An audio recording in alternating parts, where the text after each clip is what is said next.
You are listening to From Embers, a weekly show on CFRC 101.9 FM about anarchist and anti-authoritarian ideas and practice.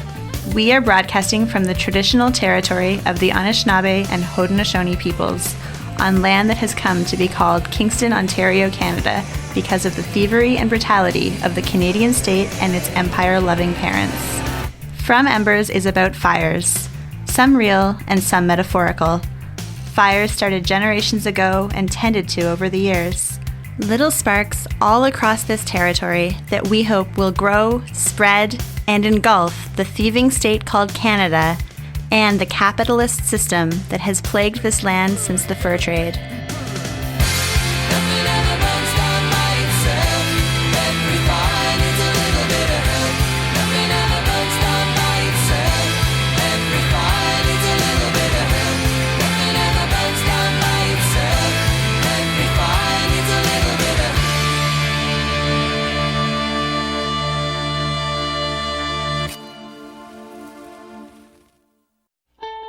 This week on From Embers, we're sharing an interview with Matt Hern, who is a longtime writer and community organizer in Vancouver. We spent the hour discussing the projects and ideas he's engaged with over the past several decades, including his upbringing and politicization, having kids and establishing alternative schools, a critical perspective on social ecology, community organizing and gentrification, and his latest focus, which is to shift from East Vancouver to Surrey and work with racialized youth and establish workers' cooperatives. Due to time constraints and the fact that Matt's done a lot over the years, I think I would like to follow up and dive deeper into some of this stuff with him for a future episode. If you'd like to find out more, you can check out matthern.ca or solidstate.coop.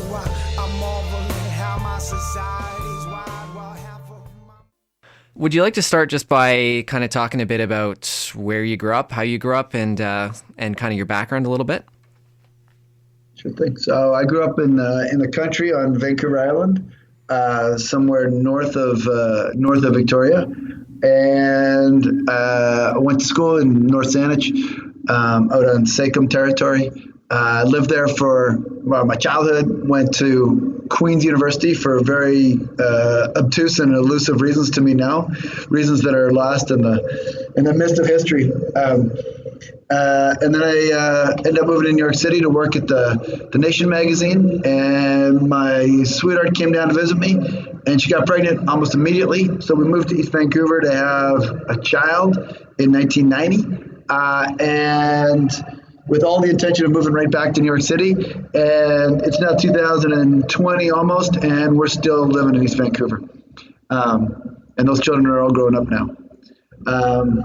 That's the real Coles Notes version. And how did you first get into political projects and that kind of stuff?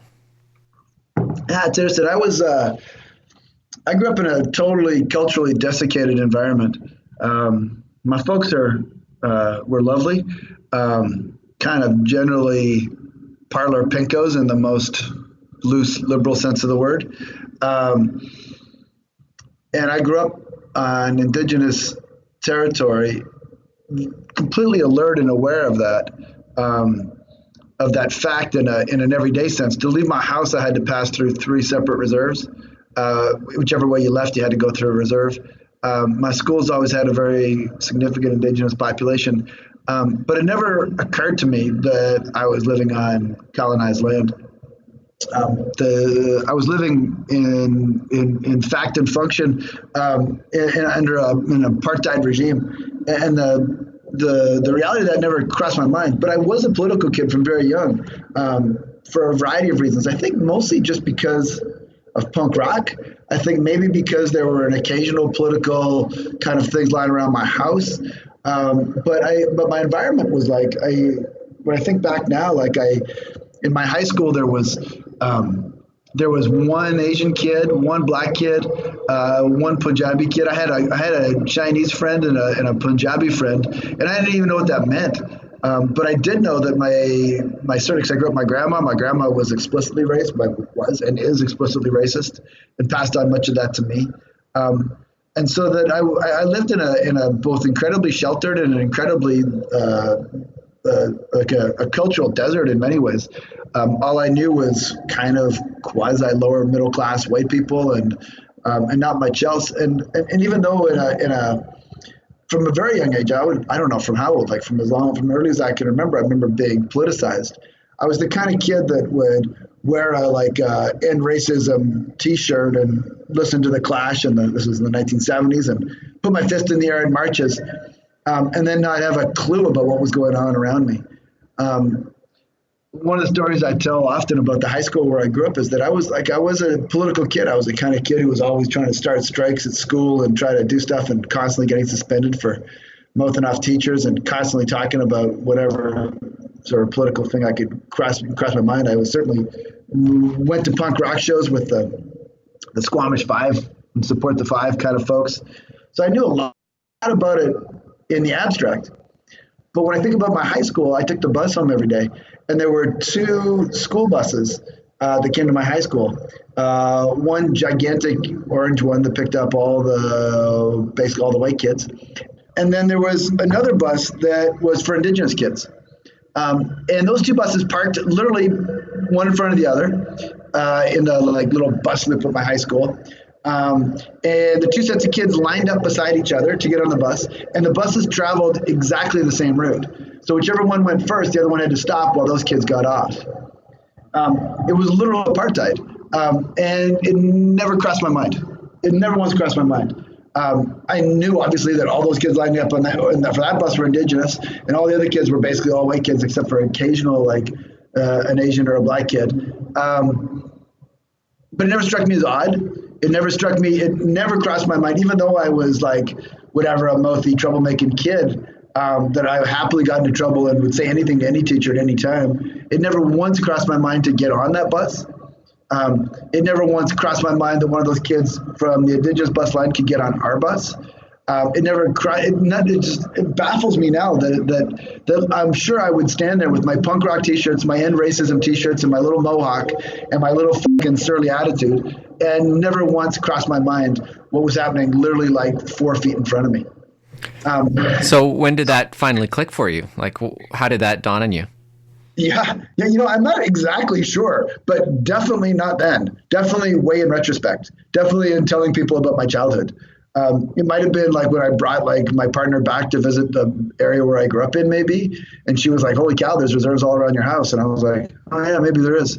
That might have been it, but certainly not until years and years later, which is an ongoing and sort of baffling and embarrassing mystery to me.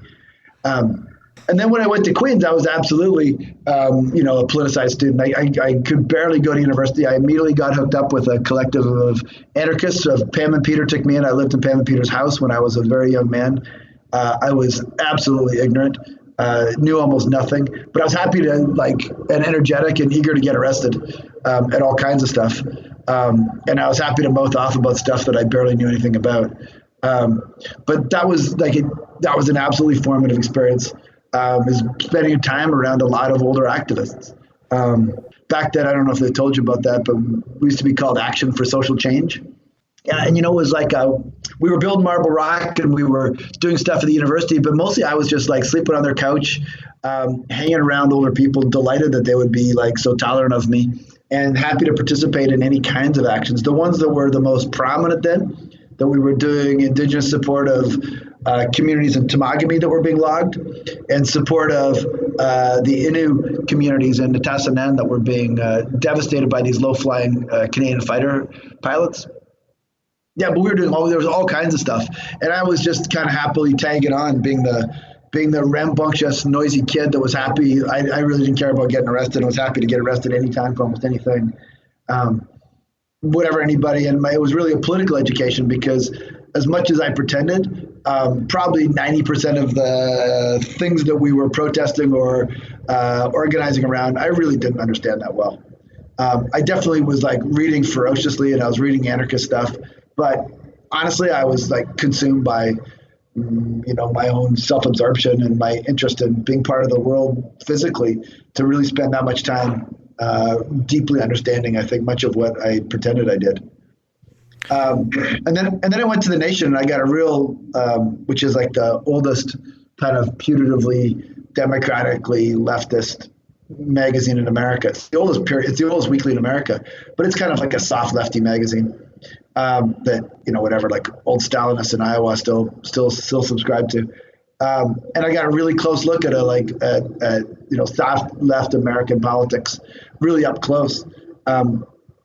It was the nation's at that time, and this was 1991. It was the 1990. It was the nation's 150th anniversary, and so I got to meet a ton of people, and I got a really close view of I was connected to Alexander Coburn, I was connected to Andy Kopkind, and I was connected to all kinds of longtime American political journalists. And so I got a different kind of political education at that time. But then when we moved out to Vancouver, most of my political activism and organizing became focused around the fact of my family, which is that I had a young kid. I was way too young to have a young kid. We didn't know what we were doing. We didn't have any money.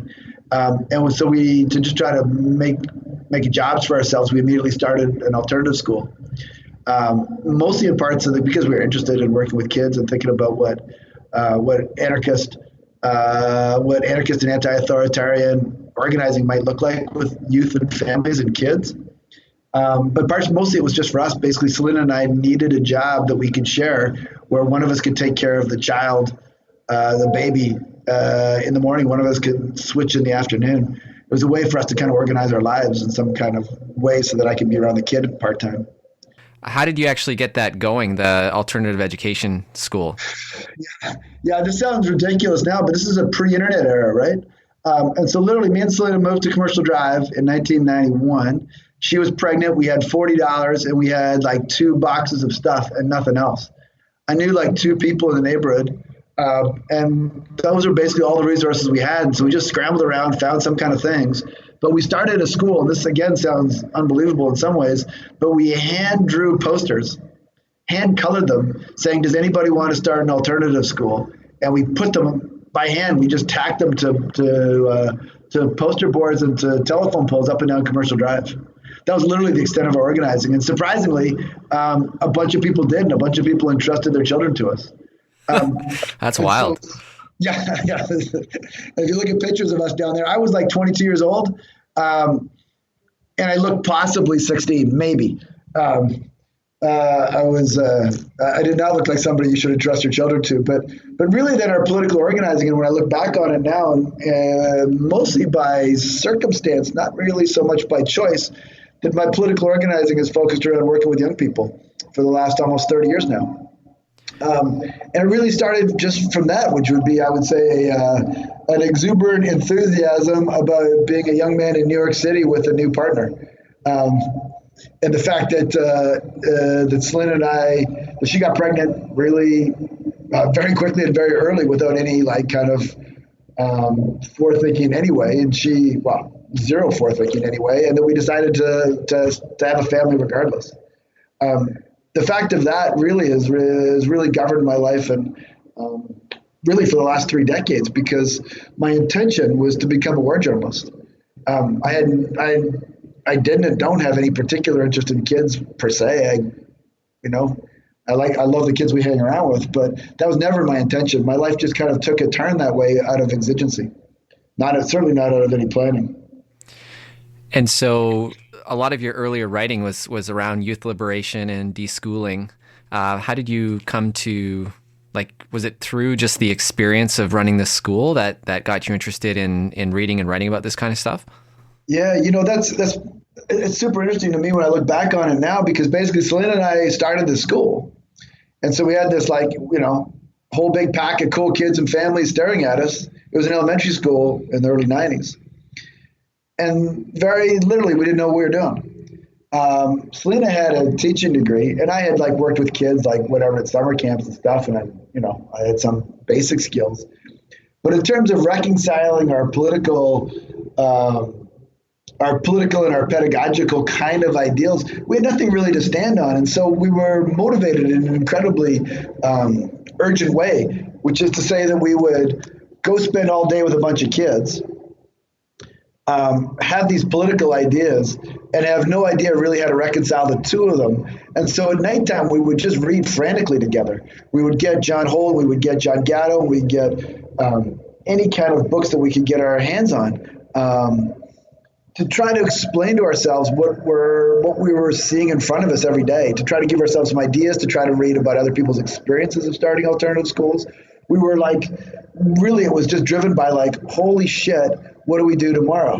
What do we do if there's 10 kids who want to go to the park and one kid says she doesn't?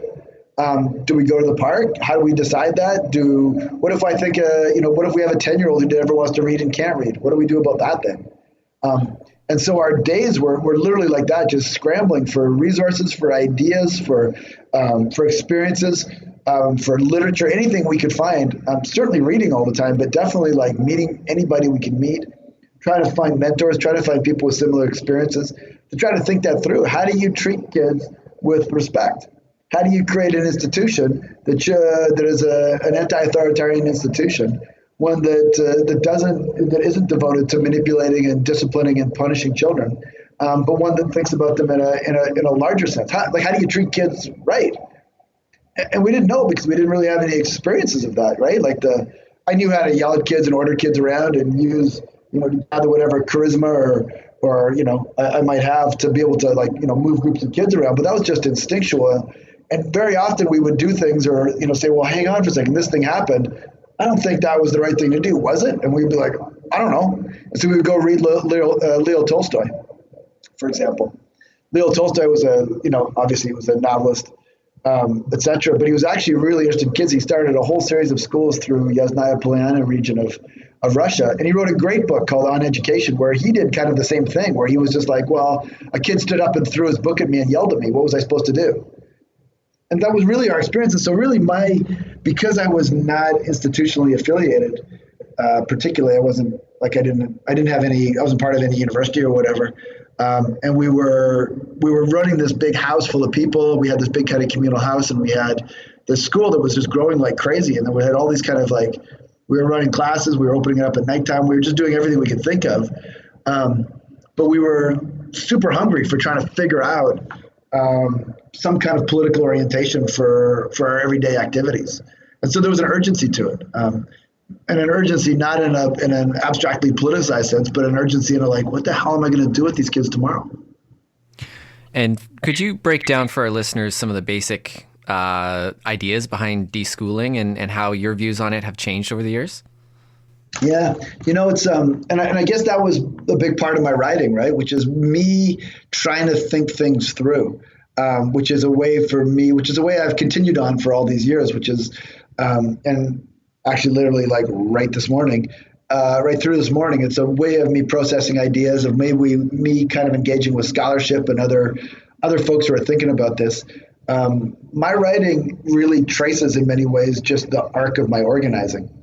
You could trace my life really by just kind of looking at the books I've written and going, okay, that's what I'm trying to figure out at that point in my life. But the causality always comes from me organizing a project and then trying to make sense of it.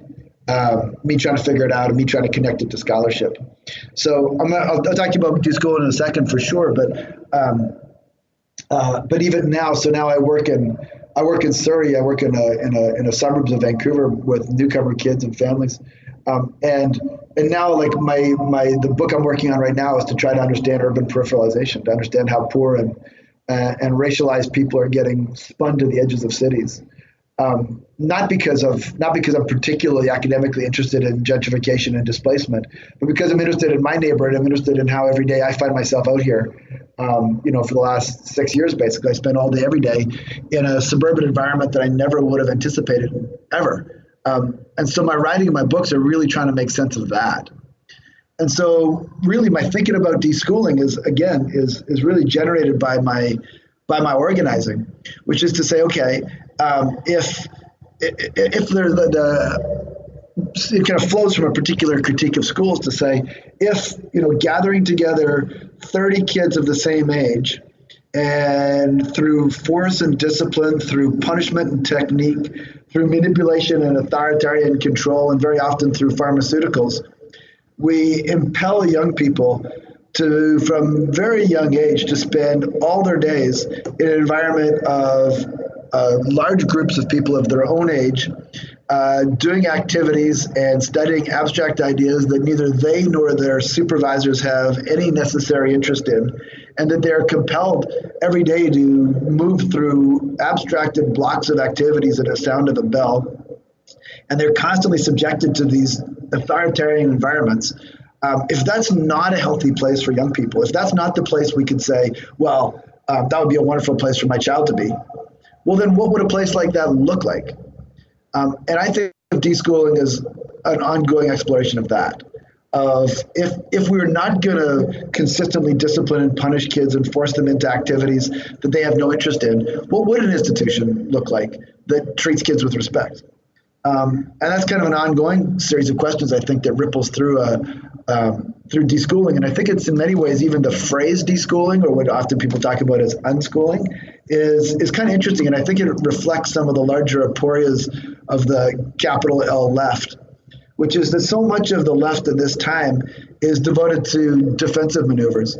When you think of, leftist organizing, or you think of refuse this, resist that, defend this, fight that, they're all defensive maneuvers. And deschooling is certainly that, right? Even in its very name, to say, well, it's not schooling. It's resisting the incredible kind of intrusion of schooling. And I think I'm kind of interested in both that, but thinking something else. It's important. Obviously, it's important to resist and defend and to fight and to protest, of course. But also, what are we fighting for? And I think that's real interesting in terms of, for example, alternative education or deschooling or unschooling movements, to say, what are we actually arguing for here? And so through most of my writing, as just a natural or an easy organic corollary to my organizing, is to try to answer that question, to say, what are some places and institutions and ways of being in the world that are healthy? What are some healthy ways to hang out with kids? What are some ways that don't make you and them feel like shit at the end of the day? What are some kind of ways we can think about institutions for young people? And so I think that's really what deschooling is at its best, is both a descriptive analytical pose looking at compulsory schooling, and for all the kind of ways that compulsory schooling shapes our everyday lives and shapes an anti-democratic world around us. But then to ask something prescriptively and to say, okay, if not that, what?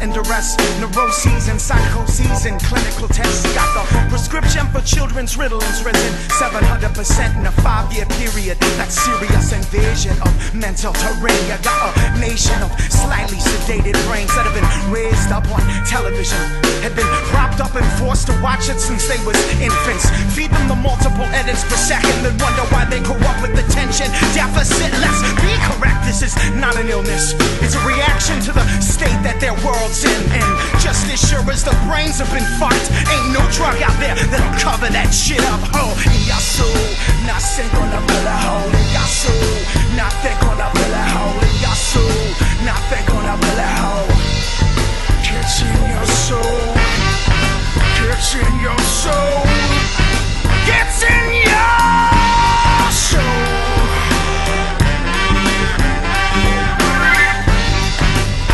In your soul, gets in your soul. How Happiness now comes in a tablet. We got all the pills and caplets that'll keep you from snapping and from flipping. When the stress gets to you, fucks with you. Got the symptoms, they got a prescription. These pharmaceuticals that will cure the blues of the suburban self-division, living businessmen and women. Pills that'll fill in the holes in the souls of millions. When just living's got you wired, yeah. Overstimuli so much in your ears and in your eyes that you're prescribed. It's designed to smooth the edges and get you off the legend. Back in your yard trimming the hedges. Yeah, what an invention, what a useful tool. Cause as the world falls to pieces, at least we'll be keeping her cool. Taking so many drugs to cover up for living within such a sinful culture. Hole in your soul, not take on a belly. Hole in your soul, not take on a belly. Hole in your soul, not take on a belly. Hole.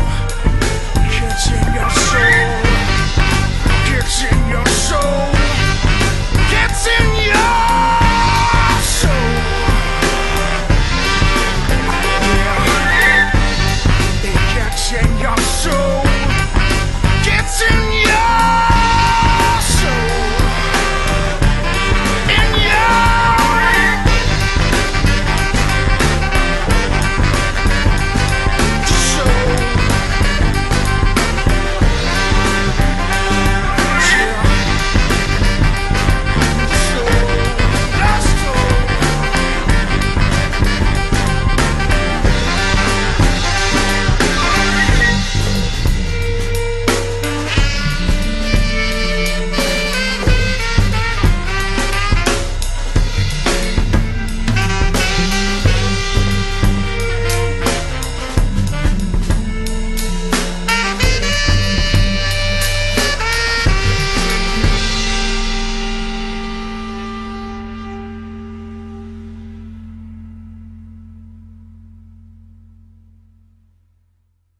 I came across something I didn't know about you, which you had some kind of relationship with the Institute for Social Ecology at one point. Is that right? Yeah, as part of that. So I ended up I did an MA at the Institute of Social Ecology in the early 90s. And then I continued to be there on faculty through, I think, till about 2000, maybe for about a decade. And so, yeah, I still have an ongoing, I have a tenuous relationship in many ways because I have an incredible amount of admiration for Murray Bookchin and for social ecology and for Dan Chodikoff and all kinds of people involved, but also I'm super critical as well. And like Murray, the social ecology doesn't handle critique very well. And so I'm both, I think, convivial and friendly with the local social ecology world. And I'm also relatively heretical about social ecology. And so I'm also not super friends, or they're not super friends with me. I'm both affiliated with social ecology for sure, but also very critical of it as a frame. And social ecology doesn't really permit much dissension within its ranks. May I ask what your differences are with that? You may, in fact. And I think this is also reflects in many ways my thinking, an evolution of my thinking, which is that, like so many of us, I see the world in so many ways through racialized lenses. And Murray very extrovertedly, and most of social ecology now, refuses a critical race analysis, considering that Murray's argument was that it was subsumed underneath his larger analysis of domination, to something which is I disagree. And I think that if you look at social ecology as a set of ideas and a set of thinkers and a set of literatures, they are almost exclusively white for a very good reason. And so I would say that's the core of it. And I feel a lot of sadness around that because I think social ecology as a platform, if it were willing to be more flexible and less fixated on Murray's writing, and less fixated on Murray himself as a kind of hagiographic exercise, I think there's a huge amount of really important thinking around social ecology that is incredibly valuable and worth building on. But as much as I love many of the people personally, I think that they have held much too tightly to a dated tradition of Murray's. And if social ecology had been allowed to breathe and to grow, I think it has a tremendous amount to offer. Much of my critique, and I just encountered it again, is that there's a number of Murray acolytes in the world who are unwilling to think through Murray and past Murray, and are unable to think through a critical race lens of any kind, which I kind of find undoable. What do you think about the resurgence of some of those ideas, whether it's through the Rojava revolution or through some of the kind of newer formations of social ecology we're seeing in the United States? Are you kind of in touch with that stuff? Yep, absolutely. And I'm, of course, totally in support of it. I think the Rojava stuff is incredibly interesting. I spent a lot of time in Kurdistan over the years. I spent a lot of time with some PKK folks, some close associates of Abdullah Öcalan, who is an absolute butcher, and having him as perhaps one of the most articulate and most forceful defenders of social ecology now is hugely problematic. But Rojava is an incredibly important place in the world. And I just, again, wish that the inheritors of Murray's tradition would open it up to something new and more profound, rather than trying to cling so tightly to an antiquated and dogmatic version of social ecology. But if social, I've believed for 30 years now that social ecology remains incredibly powerful and full of potentiality for radical organizing and thinking. And if people can push the limits of social ecology in any ways, I'm in total support. And certainly I consider myself in some ways part of that. And at least in my last couple of books, I've definitely written explicitly about libertarian municipalism. I've written about confederalism. I've written about social ecology and about dialectical naturalism, very overtly and very directly. Certainly not in ways that adhere to a tight party line, but ways that I think are both respectful, both in my admiration and my critique. Can I ask you about the Purple Thistle Center? I think when we first met, that was a project that you were heavily involved with. And can you just talk a little bit about the experience of operating that place? Yeah, for sure. And again, it fits really closely in many ways with the school organizing that we did earlier, working with younger kids. It stemmed directly out of my experience hanging out with teenagers. We were running this democratic alternative school, public alternative school up in North Vancouver, and I noticed a bunch of young people, they're particularly kids from East Vancouver, weren't doing great. And so I sat down with 5 of them at my kitchen table, and we just started scheming together. We started scheming, if we were to start another kind of institution, what would it look like?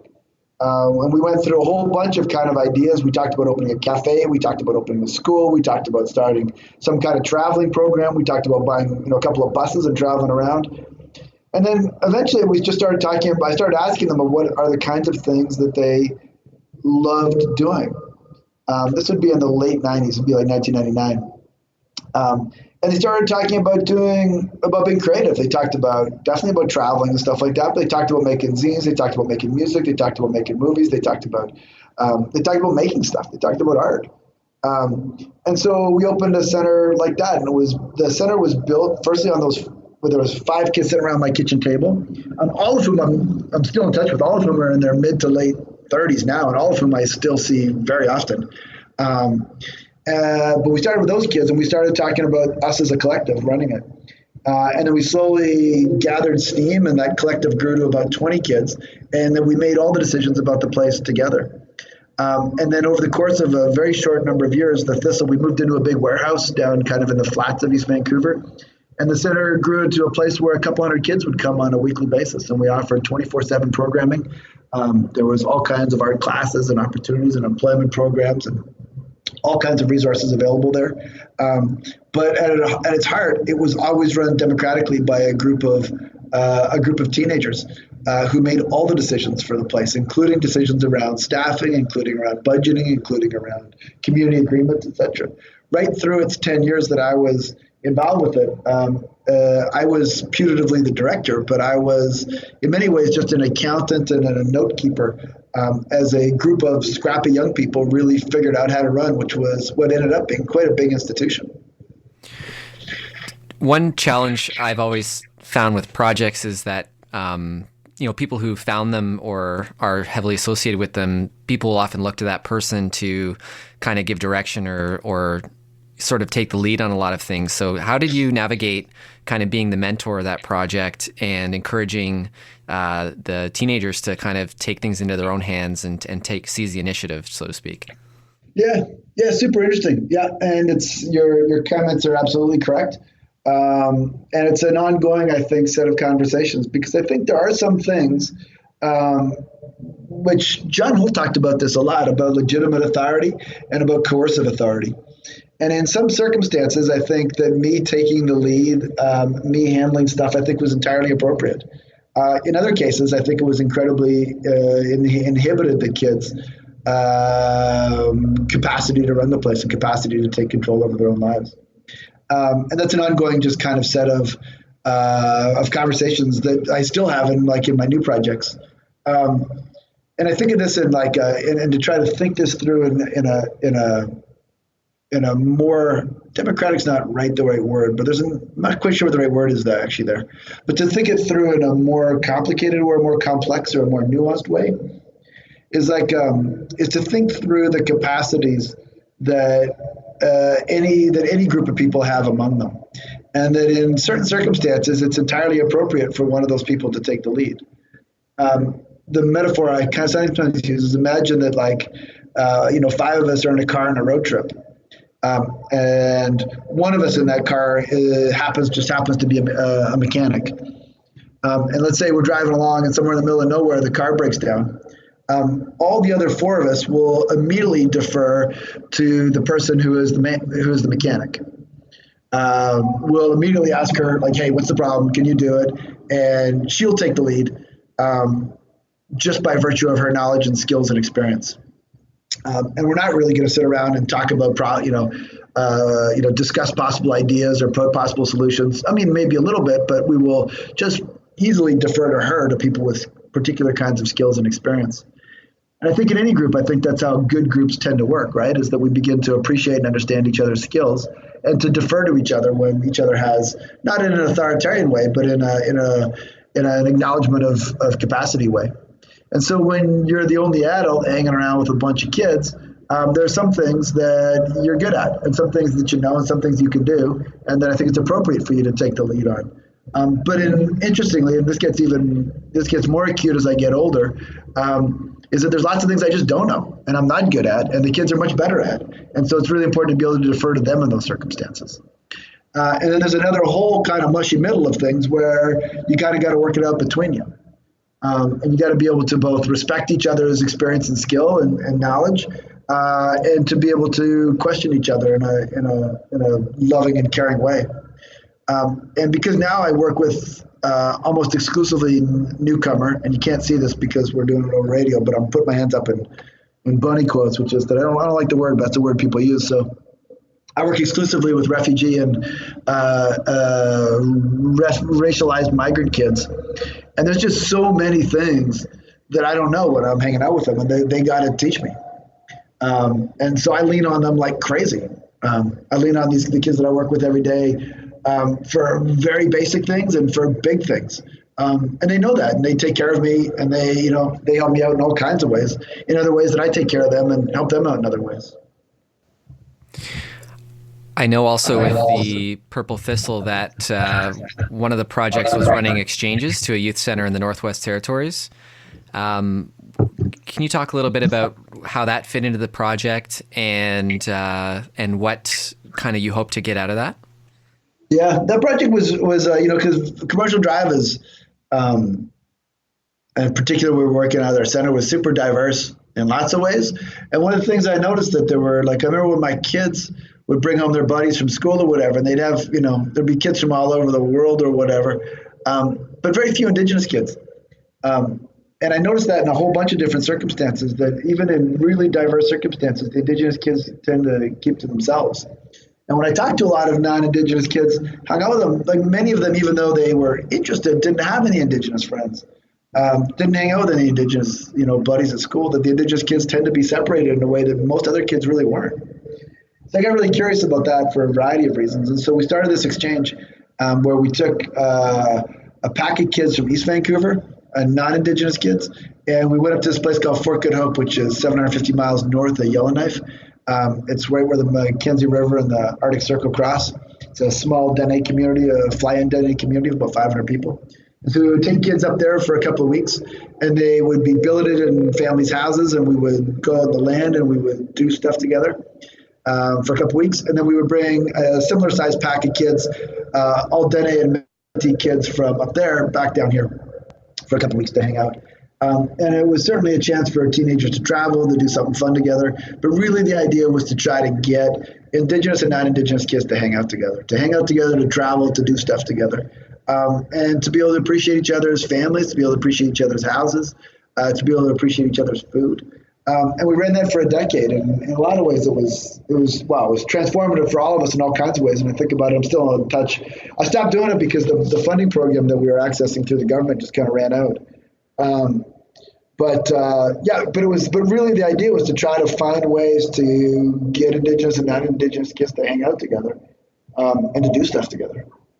Also, you were involved with the Car Free Day initiative in Vancouver, I think back in 2007. Is that right?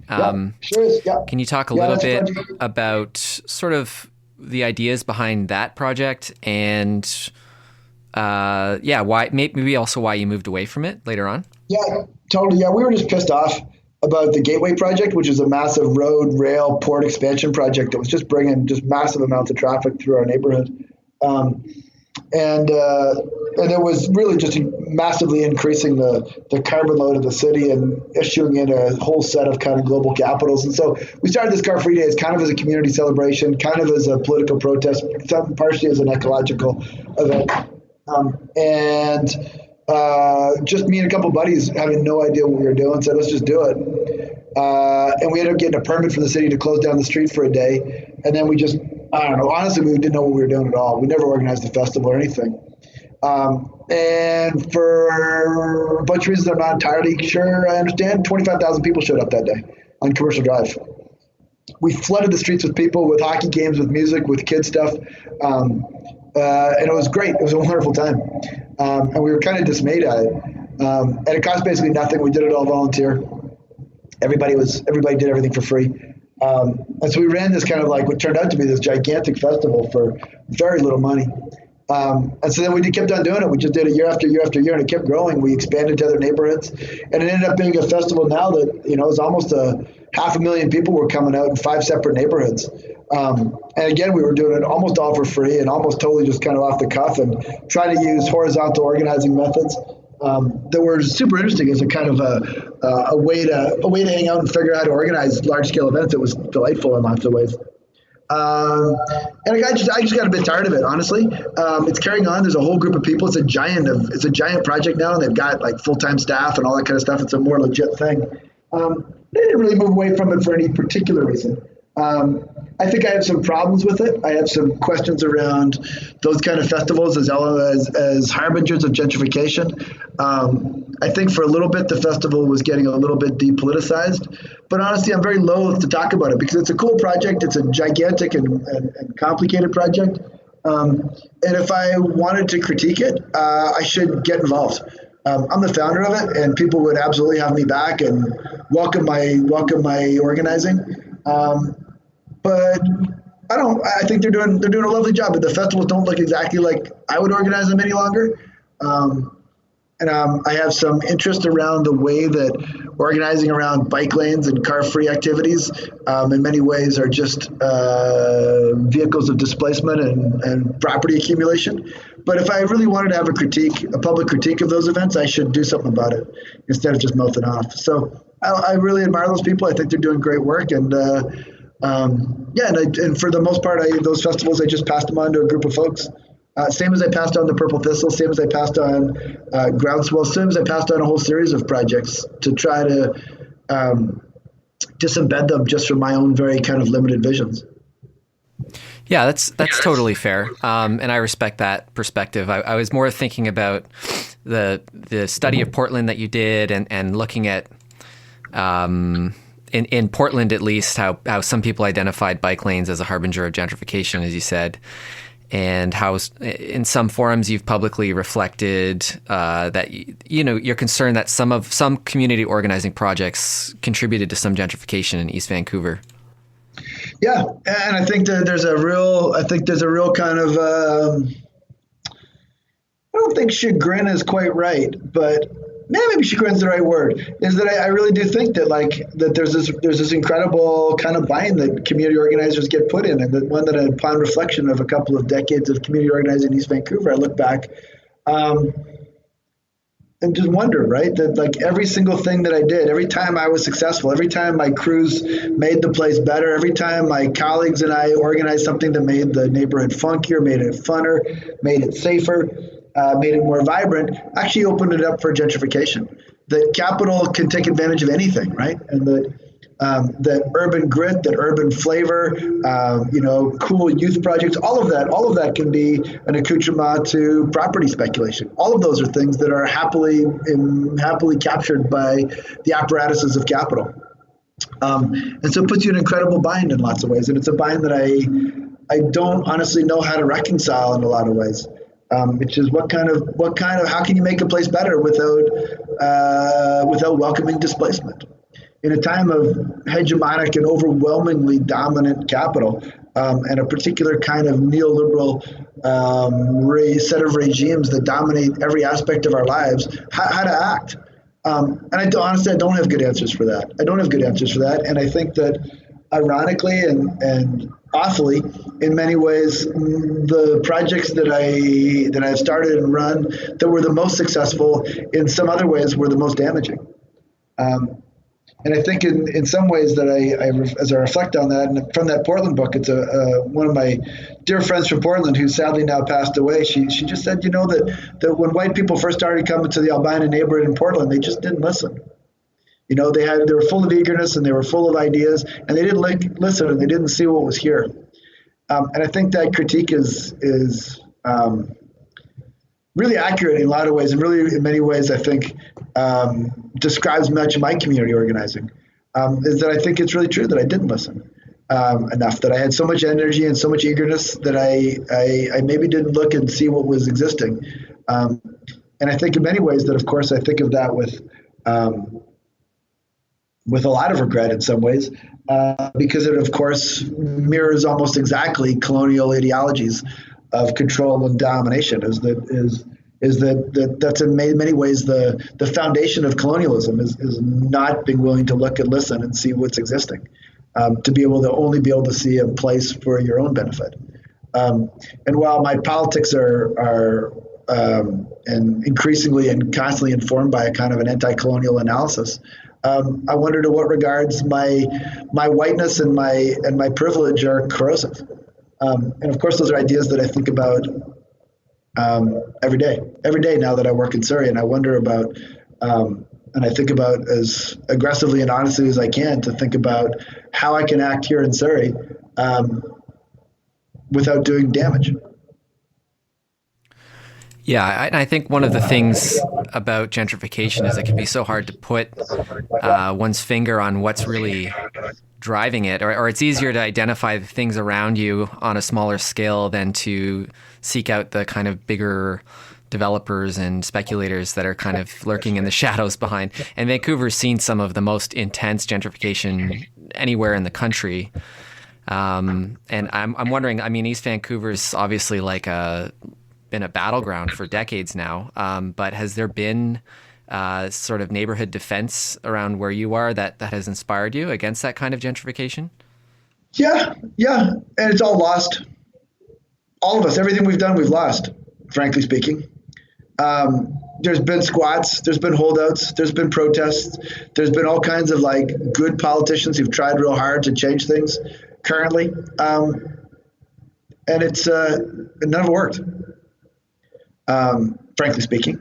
And honestly, that even though I've rented the same house for the last 22 years now, we fought off one rent eviction super aggressively. But the neighborhood that I live in many ways love, in many ways I don't love it anymore. That neighborhood is kind of left, and Commercial Drive in many ways is just not a place that I feel super comfortable any longer. I love my house. I've had some neighbors for a couple decades. I've raised my family there, got some wonderful memories. There's still tons of people. But when I think of solidarities and I think of affiliations, my solidarities are almost exclusively now with Surrey. which is weird to say. But that, of course, there's tons of political resistances for the last 30 years in East Vancouver that have fought gentrification and displacement. And frankly speaking, there have been some very small victories, but mostly just an unending series of losses. And I say that with like a lot of sadness, for sure. It's often said that there's no place that's really effectively resisted gentrification. And while it seems to me that must not be true, I can't think of where, I don't know where that is. And so that's the story of kind of how you refocused your energies in Surrey? Yeah.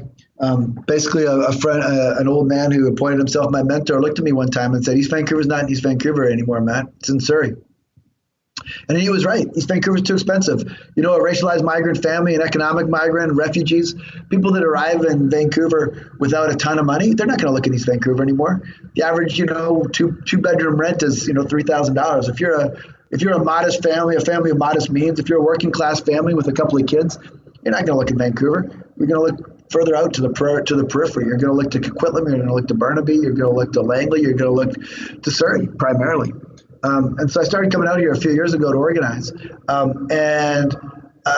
It's with all honesty that this is by far the most fun I've ever had organizing. And I've had a lot of fun organizing those projects. Some of those projects that you mentioned and others that I've organized and run are like an ongoing source of delight to me. I spent a lot of just great fun years, in those projects. I haven't thought a lot about them recently, but when you talk about the Thistle, or when you talk about those early East Side learning, there's like a lot of joy in those for me. But this project out in Surrey, I think is unbelievable. Is to me, it's by far the most fun I've ever had. And I can think of a bunch of reasons for that. But I almost don't want to jinx it. So I started coming out here a few years ago, 4 or 5 years ago, again, just saying like, okay, what's going on here? Trying to figure out what's going on in Surrey, trying to understand what's happening here, trying to get a grasp of the landscape. And it ended up that me and a couple of colleagues, we ended up starting this project called Solidstate. And we start workers cooperatives with kids from newcomer families. And we have 6 of them up and running now and a whole bunch more en route. And it's turned out to be just awesome. We have this great new space that we feed, that we have multiple sets of meals every night, and that every day I find myself in environments and hanging out with people that are completely unfamiliar to me in lots of ways. And I'm a baby in so many ways. There's so many things I don't know, and so many people with so many radically different life experiences than mine, that I just find myself just full of energy every time I come out here. Which is every day, all day. And I find myself, I think about this project when I wake up in the morning, and it's one of the last things I think about before I go to bed, is to think about this particular kind of notion about thinking through a solidarity economy and what that looks like with working with young people from newcomer backgrounds. And what led you to choose workers co-op specifically as the kind of organization? Yeah, mostly because of, I think at their root, I think that workers co-ops, understood correctly, are anti-capitalist. And that the way we understand workers co-ops is that they are, all decisions are made democratically and equitably, and that all revenues are shared democratically and equitably. And with that, with those two pieces, you immediately undermine the notion of surplus labor value. You undermine the notion of profit, and you undermine the notion of a boss. We call that like thinking outside the boss. Is that there's a way to think through organization in a way that I think is, to my eyes, at root and absolutely explicitly and unapologetically anti-capitalist. But it's a way of talking about organizing that is incredibly easily understood by kids. When I talk about workers co-ops and I give lectures and stuff about workers co-ops to groups of adults, it takes for fucking ever. When I sit around and talk with a bunch of teenagers, it takes literally 40 seconds. I was like, hey, you want to start this project? Yeah, we'll make all decisions together and we'll share all the money together. Like, great, let's go. That many teenagers are very familiar with the idea of fairness. They think about it a lot, I think mostly because they're in tremendously unfair circumstances for the most of their lives. And so the notion of a workers co-op is actually like a super easy sell. And because most of these kids are broke and need money, that the idea of starting some kind of enterprise that we can collectively and collaboratively use as a vehicle to make a little bit of money together is incredibly appealing to them. And that way we can speak to me. I can think about what anti-capitalism looks like in the world, about other ways of being in the world, without ever having to be dogmatic. The kids I work with, we don't talk about that as an explicit political move very often, although they're happy to. But it's not just an abstracted or a politicized route. It's an actual just way of being in the world together. Some of the newspaper articles and stuff about the organization frame it in terms of like anti-gang initiatives, and I know there's been some funding through that. And I'm not one of those radicals who glorifies gangs. I think that's stupid. But anti-gang stuff sometimes is about repression and policing as well. So how do you navigate the kind of that angle to the project? Yeah. I mean, no, it's just, much of that is incredibly disciplinary and it's fucking awful. So Surrey, the overwhelming, like if you've never been to Vancouver before and you just walked into Vancouver and I grabbed a bunch of people on the street and say, hey, tell me about Vancouver. They would absolutely talk to you about affordability, about housing. They would talk to you about rents. They would talk to you about housing prices. The dominant political narrative in Vancouver is all around affordability and housing costs. In Surrey, that almost exactly so, and reflected by by opinion polls and by the last municipal election, people's polls around people's the issues that matter most to people. People out here are talking about gangs. They're talking about youth violence. They're talking about community safety. And much of that is coded. I would say, in kind of a xenophobic, racist kind of language. When people talk about gangs and about youth violence here, they're actually talking about Black and brown kids. And they're talking about it in ways that they think they can get away with that are socially acceptable. And so a huge amount of the funding and much of the thinking and the political kind of energy out here is around community safety. And I think it's a way, I think, to get into different kinds of narratives. So absolutely, and I think people understand it. And what's interesting enough is that the few cops that I have a relationship with out here understand it most quickly, which is to say that cops that I know say, yeah, this is fucking stupid. This idea that we're going to end gang activity by constantly policing and disciplining and punishing and capturing them is just not true. It's not true. Is that what we actually need to think through is a better narrative around, like, why would kids join gangs? And anybody who glorifies gangs, anarchist or not, frankly speaking, is a fucking idiot. Because the gangs out here they're packs of kids who may or may not have all kinds of rationales and reasons for joining gangs, but most of the activity that they engage in is just awful. Mostly trafficking of young women. And there's nothing glamorous and nothing anti-capitalist and nothing worthy for glorification. But I think what's important to ask is to say, rather than to discipline people and to say, well, hey, listen, don't join gangs, or like we need to stamp down on gangs, or we need more police to fight gangs. I think it's a better question to ask is like, why are kids joining gangs? What are they looking for? And to think that maybe their kids are joining gangs or quasi-gang activity, because even using the phrase gang is stupid. If two people get together and engage in criminal activity, that's called a gang, and it's whatever. But why would kids do that why would they engage in that kind of activity? And the reason is, I think multiple, but I would say that they're looking for belonging, they're looking for place, they're looking for some kind of crew to run with, they're looking for a little bit of social mobility, they're looking for a bit of money. And all of those are really good reasons. Those are good rational reasons to join that kind of activity. And I think the question here that Solidstate just asked is like, well, how can we redirect that towards constructive ends? To take all of that, to think through those notions of belonging and place, to think through those ideas of a crew to run with and a place where people care for you and a sense of shared purpose. And how can we do something different with that?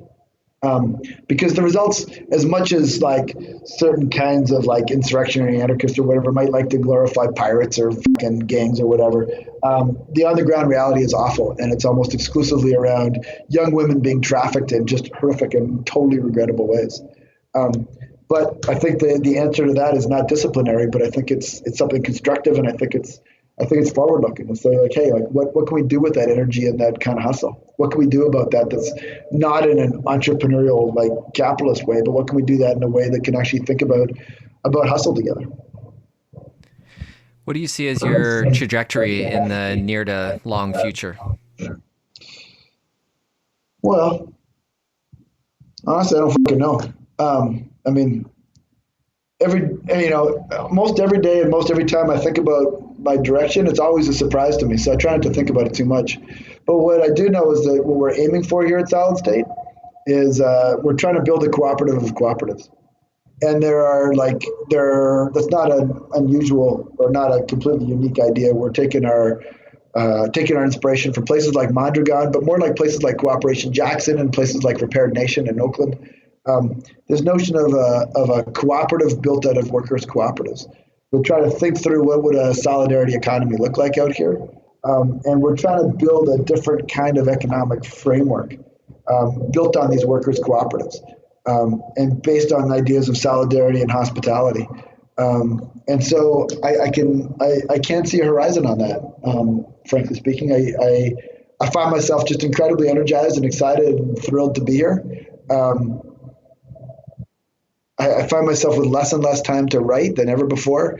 And to me, that's terrific. I'm just super happy. So I don't know where my horizon goes because I'm surprised where I am right now. Except to say that I don't see an end to this right now, to solid state organizing. But what's that thing they say? Trust the universe, but tie your donkeys.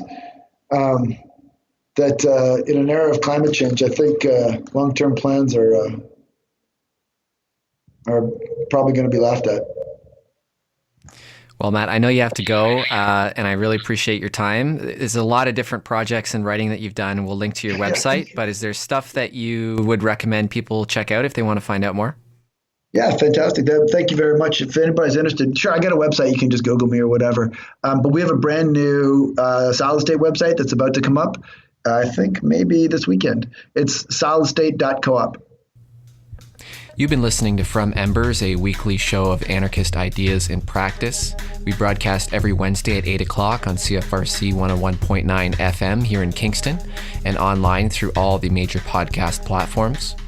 As always, we want to hear your feedback, so email us at fromembers@riseup.net with all your love, hate, and everything in between. Thank you to Matt Hern for taking the time to talk with us. You can find his website at matthern.ca. The music on tonight's episode is from Warsaw Pack, which was a great band put out by G7 Welcoming Committee Records back in the day.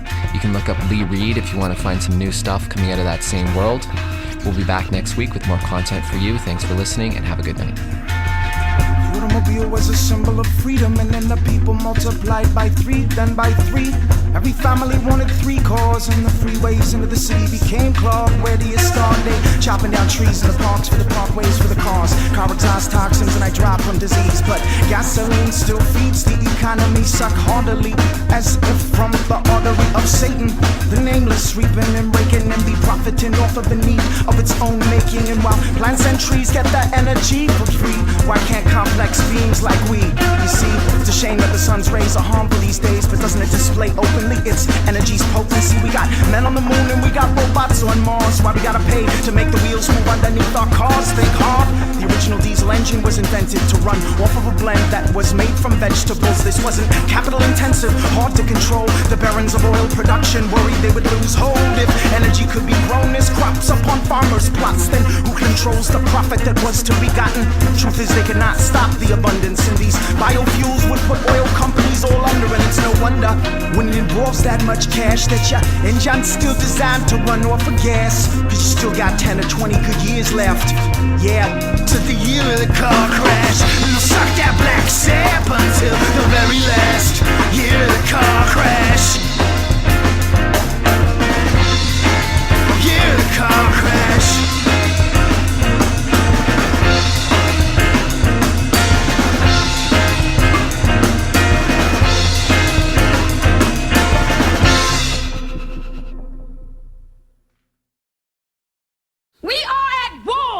The Soulcast is a twice-a-month anarchist podcast hosted by North American rap artist Soul. It's a podcast about revolutionary politics from an anarchist perspective. Every month I interview academics, journalists, revolutionaries, quote-unquote activists, artists, musicians, and really anything that I find interesting. I never got to go to college, so this I guess is my cheat sheet. So anybody who wants to learn, you can learn with me. Subscribe in iTunes at tinyurl.com/soulcast and check it out on the Channel Zero Podcast Network. We are at war!